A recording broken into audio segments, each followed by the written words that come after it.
Hi, everyone. I am going live to talk about the happiness research and how happiness really does fuel our success. When we're looking at happiness, what we know from the research is that everybody has what they call a set baseline happiness level. So it's a happiness level that we all operate out of, and maybe my baseline happiness level is here, and maybe somebody else's baseline happiness level is here.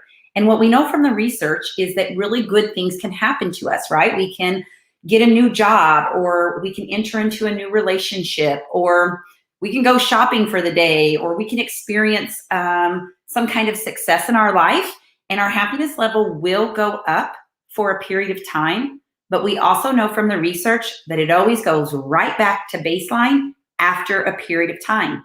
That period of time might be 2 months, it might be 2 years, might be 2 days. Now, what's interesting about positive psychology and the research around happiness is the same is true for when we endure really difficult things in our life. We actually know that a person can endure loss, illness, trauma, challenges, adversity, tough times in their life, and that for most of us, we will go right back to our set baseline happiness level after a period of time. And if you're like me, you sometimes kind of fight with the research. I'm like, I don't know. I just kind of feel like there are certain things that could happen to me that maybe would cause me to never regain my happiness level again. But all you have to do is think about other people in your life, because I'm pretty sure that all of us know people who have endured some really difficult things in their life, really hard things, trauma and loss and grief.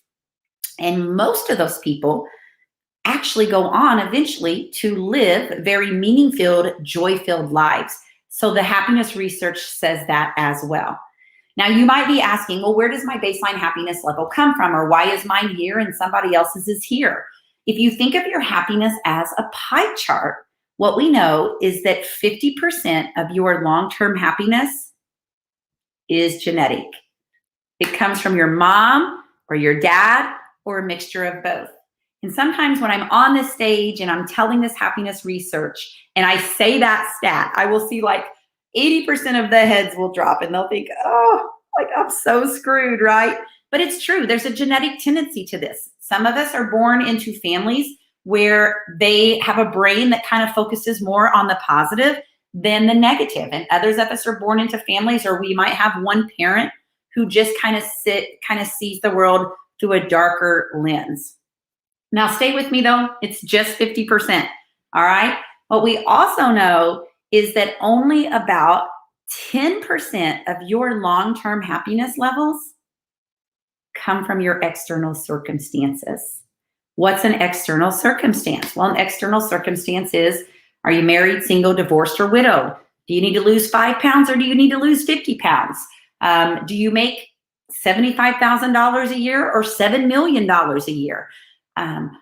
All of these are external circumstances, right? The things that are just circumstantial in our life. But what happens is that we put way more focus on that 10% because we feel like it's way more of the pie of happiness, right?